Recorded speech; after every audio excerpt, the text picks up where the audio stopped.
Sejam bem-vindos, senhoras e senhores, da terceira série do Ensino Médio do Paraná. É sempre uma alegria e uma honra recebê-los aqui neste modesto espaço e um privilégio ser recebido por vocês aí. Hoje estamos eu e a professora Lígia aqui acompanhando vocês. E antes de começar a nossa aula, eu tenho dois recados preliminares. Primeiro, se você está acompanhando a aula pela TV aberta, vem tranquilo, faça suas anotações no caderno. Este método de estudo, além de ser eficiente, vai ajudar vocês na resolução das atividades que vocês pegam periodicamente na escola. Segundo, se você tem acesso à web, à rede mundial de computadores, se você tem o Aula Paraná baixado no seu celular, não se esqueça de estar logado. Fica logado com o @escola e responda a questão obrigatória diariamente. Ela garante a sua presença no sistema, ok? Eu sou o professor Antônio, vocês já me conhecem e hoje a nossa aula vai ser sobre Vinícius de Moraes. Vocês já conhecem esse autor. Talvez não estejam ligando o nome à pessoa, mas eu espero demonstrar para vocês ao longo da aula como vocês já ouviram, pelo menos, alguma coisa dele. Então nós vamos ler e analisar alguns poemas de Vinícius de Moraes. Na sequência, vamos aprender a estrutura formal de um soneto, uma forma fixa com 800 anos de tradição. Num terceiro movimento, vamos compreender semanticamente os efeitos de sentido da polissemia. Vamos mergulhar neste nível de análise linguística que a gente chama de semântica. E, finalmente, vamos ampliar nosso repertório vocabular através de pesquisas lexicais. É bastante coisa, vamos juntos. Vinícius de Moraes nasceu em 1913 e faleceu em 1980. Foi poeta, músico, compositor, dramaturgo, jornalista e diplomata. Eu trouxe para vocês aqui uma imagem dessa figura. É uma figura icônica da cultura de massa, conhecida não só no Brasil, mas internacionalmente. Nem tanto quanto diplomata, mas como artista brasileiro. Antes de voltar ao passado, eu quero partir do presente. O ano passado, minha gente, 2019, um músico capixaba chamado César MC escreveu uma música que eu quero ler com vocês. Chama-se A Vida é uma Canção Infantil. Acompanhem comigo. Era uma casa não muito engraçada, por falta de afeto, não tinha nada, até tinha teto, piscina, arquiteto, só não deu para comprar aquilo que faltava. Bem estruturada, às vezes lotada, mas mesmo lotada, uma solidão. Dizia o poeta, o que é feito de ego, na rua dos tolos gera frustração. Conhece essa música? Já ouviu essa música? Estourou o ano passado na grande imprensa e ela dialoga, ela é um intertexto com um outro texto que eu acho que vocês também conhecem. Vejamos. A casa. Era uma casa muito engraçada, não tinha teto, não tinha nada, ninguém podia entrar nela não, porque na casa não tinha chão. Ninguém podia dormir na rede, porque na casa não tinha parede. Ninguém podia fazer pipi, porque pinico não tinha ali. Mas era feita com muito esmero na Rua dos Bobos, número 0. Mas era feita com muito esmero na Rua dos Bobos, número 0. Tenho certeza que vocês já ouviram esta cantiga em algum momento da vida, né? Vejam como é sonoro, como é musical. Há uma elaboração fonética com a língua. Além desse detalhe, eu queria já desmistificar com vocês a ideia de que a literatura infantil é infantilóide, é bobinha, não fala das coisas do mundo real, do mundo adulto, do mundo prático ou pragmático. A gente vai mostrar para vocês hoje que não é bem por aí. Mas antes, trouxe a primeira atividade para vocês. A partir da sua leitura dos versos em destaque, responda com suas palavras. De que casa o poetinha está falando? Será só uma casa ou várias? Todas? Nenhuma? Que morada engraçada é essa que não tem teto, não tem chão, não tem parede, não tem nada não? Esta casa existe? O recorte que vai servir de amparo para vocês de análise era uma casa muito engraçada, não tinha teto, não tinha nada. Ninguém podia entrar nela não, porque na casa não tinha chão. Eu vou dar um minutinho para vocês aí refletirem sobre o texto, reler o texto. Lembrem-se que a literatura é um texto exigente, exige releitura, exige um esforço interpretativo. Então eu já volto com vocês comentando o gabarito.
Vamos junto então, minha gente, sempre repensar o texto? Acompanhem comigo aqui. São inúmeras as possibilidades de leitura e muita gente já disse que essa casa é a nossa primeira morada, na barriga, no útero da nossa mãe. Essa é uma possibilidade de leitura, mas existem muitas outras. A outra que eu trouxe para vocês é uma leitura social, mas a literatura não se esgota e uma outra possibilidade interpretativa é social. Esta é a casa metafórica de moradores em situação de vulnerabilidade. É de moradores de rua, aqueles que não têm casa. Não é esta casa, que não tem teto, não tem chão, não tem parede, não tem nada? Viram como a literatura infantil não é infantilóide? Não é inocente, tampouco alienada? A literatura infantil ou não é inesgotável, como toda obra de arte. E como toda obra de arte, exige releitura, exige um esforço interpretativo, exige um trabalho hermenêutico, que a gente diz mais sistematicamente.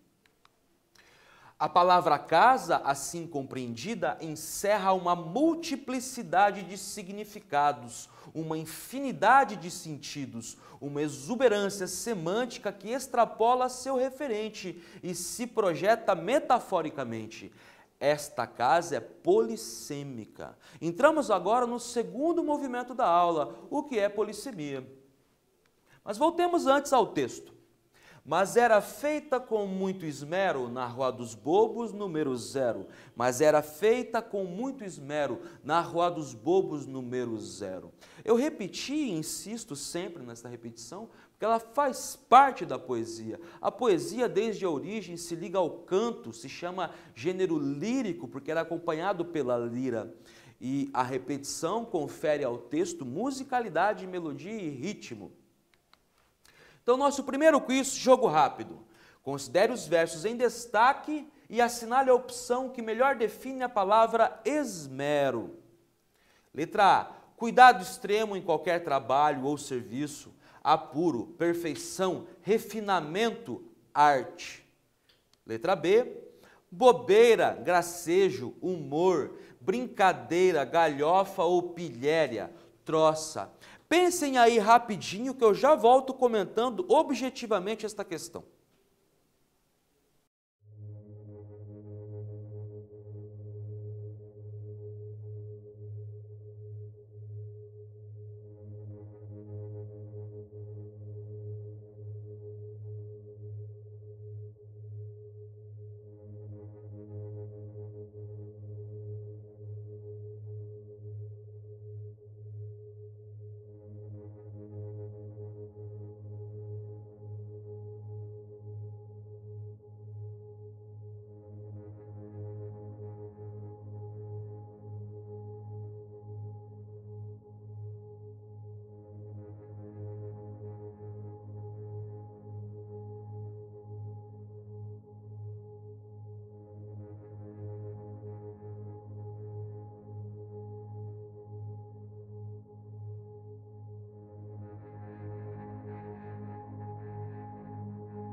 Gente, esta é uma questão lexical, vocabular. O que significa a palavra esmero aqui empregada nestes versos? Vou reler para vocês, pelo menos o dístico, os 2 primeiros versos. Mas era feita com muito esmero na Rua dos Bobos, número 0. Esmero, então, significa cuidado extremo em qualquer trabalho ou serviço. Apuro, perfeição, refinamento, arte. Né? Lembra um pouco a palavra esmeralda, não é? Sigamos, minha gente. Atividade 2. Vamos refinar nossa leitura. Novamente o recorte da casa e o comando. Que casa é essa que se constrói com apuro, cuidado e perfeição? Esta casa é feita de tijolos ou madeira? Como você definiria esta casa? Mais uma vez eu deixo para vocês um tempinho para repensarem o texto e eu já volto comentando uma das hipóteses de leitura. Até já!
Gente, toda hipótese de leitura deve se amparar textualmente, no próprio uso da linguagem, recortando os fragmentos, para sustentar a sua hipótese de leitura, a sua possibilidade de interpretação. Então vamos juntos.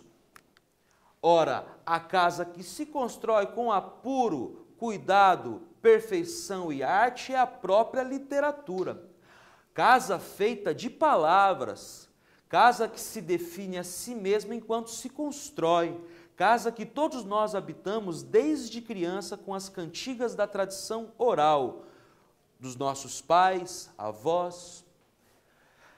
Essa experiência com a linguagem que a literatura propõe é o que a gente chama de metalinguagem. É o uso da linguagem pensando o próprio efeito, a própria natureza comunicativa e expressiva da linguagem. A gente chama de metalinguagem.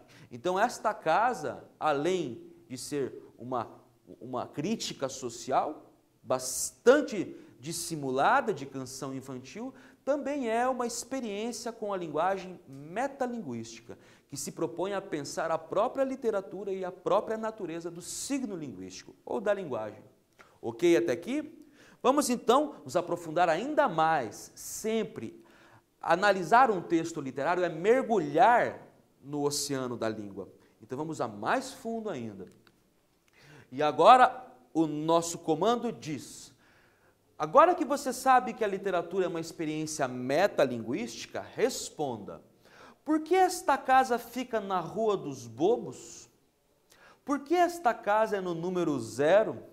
Explique com suas palavras. Insisto para que vocês retomem o texto, sempre, recortem o texto para poder sustentar a sua possibilidade de leitura, a sua argumentação. Respondam aí rapidinho que eu já volto comentando com vocês o gabarito.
Minha gente, para qualquer resposta é necessário reler atentamente o enunciado. Vamos reler juntos aqui. Por que esta casa fica na Rua dos Bobos? Por que esta casa é no número 0? Explique com suas palavras. Vamos juntos. Novamente, são inúmeras as hipóteses de leitura. Note-se, porém, que a literatura fala consigo mesma. Fala de si para si, per se, como diziam os franceses. E nessa equação o resultado é 0, porque a literatura não é um produto do mercado ou da indústria cultural. Eu quero deixar claro para vocês que a gente divide didaticamente a obra de arte e a indústria cultural, né? São produtos que circulam na cultura de massa e se tocam e se misturam, mas há uma diferença clara. Eu vou tentar demonstrar para vocês agora. A literatura se projeta no tempo e no espaço e se impõe como um monumento à humanidade. A literatura humaniza a nossa consciência de si. A literatura institucionaliza a humanidade como obra de arte. É esta a principal diferença dela e de um produto da indústria cultural. É essa a principal diferença, por exemplo, de uma música como esta, do Vinícius de Moraes, A Casa, e de uma música que circula aí e a cada 2 meses desaparece. Porque a literatura se impõe no tempo e no espaço e revela aquilo que há de humano em todos nós. Como dizia Montaigne, todo homem traz em si a humana condição. E é disso que se trata a literatura. Então sigamos. Trouxe agora um segundo texto chamado Soneto do Amigo. É um texto do qual eu gosto muito, espero que vocês gostem também. Quem não tem um amigo, não é mesmo? Enfim, depois de tanto erro passado, tantas retaliações, tanto perigo, eis que ressurge noutro velho amigo, nunca perdido, sempre reencontrado. É bom sentá-lo novamente ao lado, com olhos que contêm o olhar antigo, sempre comigo um pouco atribulado, e como sempre singular comigo. Um bicho igual a mim, simples e humano, sabendo se mover e comover, e a disfarçar com o meu próprio engano. O amigo, um ser que a vida não explica, que só se vai ao ver outro nascer, e o espelho de minha alma multiplica. Pessoal, a estrutura desse texto, a gente vai falar sobre um conceito abstrato. Não vou falar agora sobre a musicalidade e as imagens e o próprio emprego verbal da linguagem. Vou falar sobre a estrutura, o que a gente chama de forma, uma forma fixa. É o soneto petrarquiano, ele tem mais de 800 anos de tradição. Chama-se petrarquiano porque quem popularizou esta forma no século XII, XIII foi um sujeito chamado Petrarca, na Península Ibérica. Ou melhor, na Península Itálica, ele era italiano, né? Então, o soneto é uma estrutura literária de forma fixa criada pelo italiano Petrarca. Ele contém 14 versos divididos em 2 quartetos, conjunto de 4 versos, e 2 tercetos, conjunto de 3 versos. Apresenta versos decassílabos, sendo heróicos, sílabas tônicas nas posições 6 e 7, ou sáficos, sílabas tônicas nas posições 4, 8 e 10.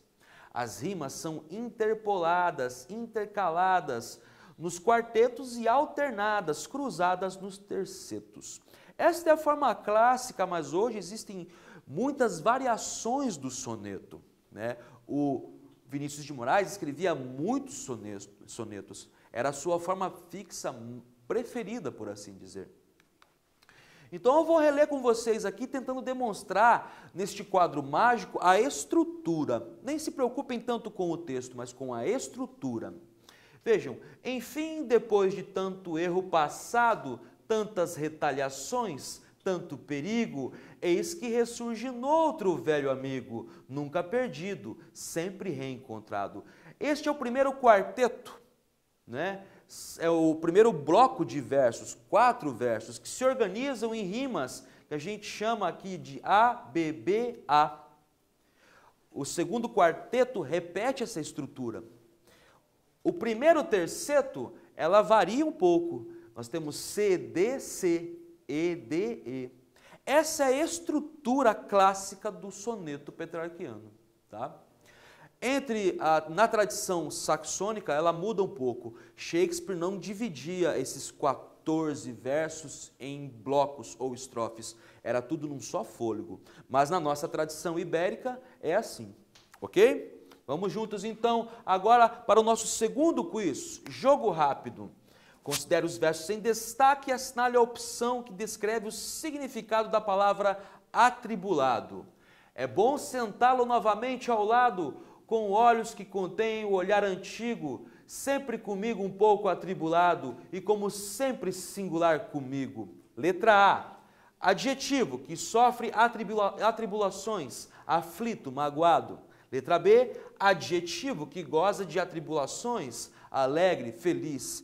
Pensem aí rapidinho, eu já volto comentando o gabarito.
Gente, objetivamente, a resposta correta é a letra A. O que significa ali atribulado? Significa aquele que sofre atribulações, aflito, magoado, né? Mesmo que vocês não reconheçam a palavra e não tenham acesso a um dicionário em mãos, procurem reler o contexto, que ele ajuda a entender o texto, né? A entender, neste caso em específico, o léxico, o vocabulário. Novamente, esta questão propõe uma reflexão vocabular sobre a língua. É uma de nossas pesquisas vocabulares ou lexicais. De boa? Sigamos então. Pela luz dos olhos teus. Talvez vocês conheçam esse texto da abertura de uma novela, mas ele é originalmente um texto escrito, publicado em um livro de poemas, muito sonoro, por isso que foi facilmente musicalizado com as figuras de Tom Jobim e Miúcha. Se você não conhece, não seja careta, vá atrás, são figuras extraordinárias da música popular brasileira. Trouxe para vocês aqui o texto e vou ler com vocês.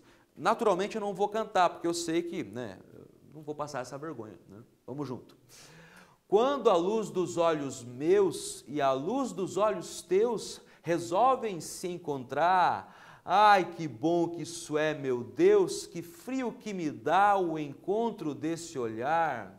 Mas se a luz dos olhos teus resiste aos olhos meus só para me provocar, meu amor, juro por Deus, me sinto incendiar.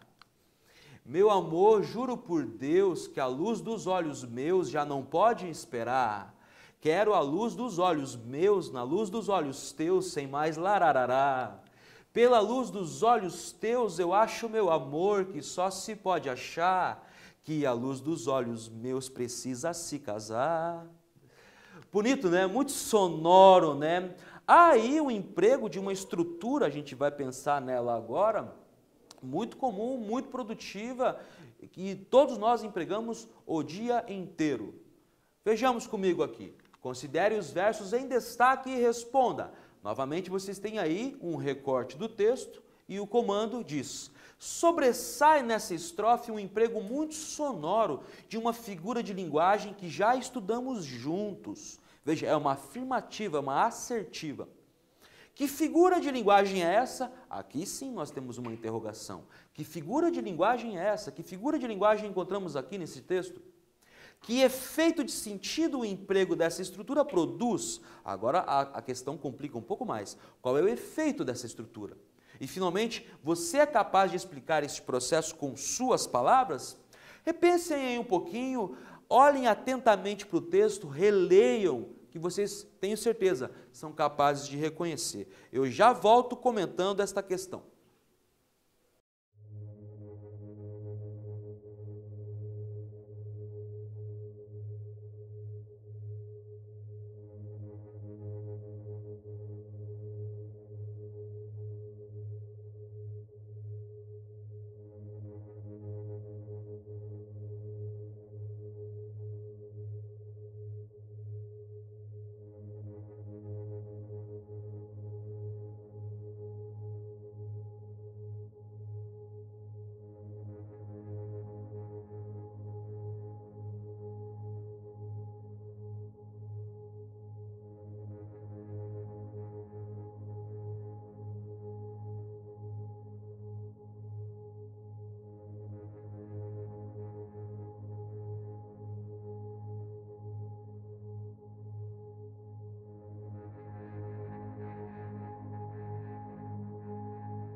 Gente, qual era a questão exatamente? Vamos reler juntos. Esta questão ela é um pouco mais complexa, exige uma revisitação, né?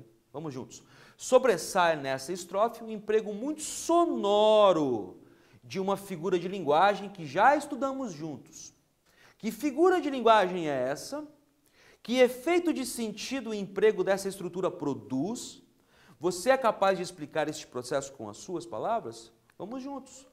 A figura de linguagem que sobressai é a aliteração, a repetição musical do fonema consonantal S. É literalmente esse som, S. A gente representa foneticamente o S assim. Elegantemente orquestrado, o fonema se realiza morfologicamente como plural no começo do poema e se apaga no final dos versos, quando os olhos de dois viram um só. Observem. Quando a luz dos olhos meus e a luz dos olhos teus resolvem se encontrar, ai, que bom que isso é, meu Deus, que frio que me dá o encontro desse olhar. Observem que o plural dos olhos meus, dos olhos teus, se realiza no final como um só olhar, o encontro desse olhar. Esse é um movimento orquestrado elegantemente pelo poeta, pelo eu lírico, né? Tentando reproduzir o encontro de dois olhares, que viram um só. Era basicamente isso. O morfema aqui é essa estrutura que pluraliza as palavras na língua portuguesa. A gente coloca o S no final das palavras e elas se tornam plural de um modo geral, não é? Eu acho que era basicamente isso que eu tinha para discutir com vocês. Eu espero que vocês tenham gostado de Vinícius de Moraes. Eu particularmente gosto muito até hoje, tanto do Vinícius, quanto dos que com ele conversam, né? Além do César MC. Eu já vou mostrar mais um poeminha para vocês, mas então o que nós fizemos hoje? Lemos e analisamos alguns poemas de Vinícius de Moraes, aprendemos a estrutura formal de um soneto, compreendemos semanticamente os efeitos da polissemia e, finalmente, ampliamos nosso léxico através de pesquisas vocabulares. Eu queria terminar a nossa aula ainda recitando um trecho de um poema do Arnaldo Antunes para vocês, que dialoga com a casa do Vinícius de Moraes, né? A nossa casa é onde a gente está, a nossa casa é em todo lugar. Um abraço carinhoso para todos vocês, a gente se vê nas próximas aulas.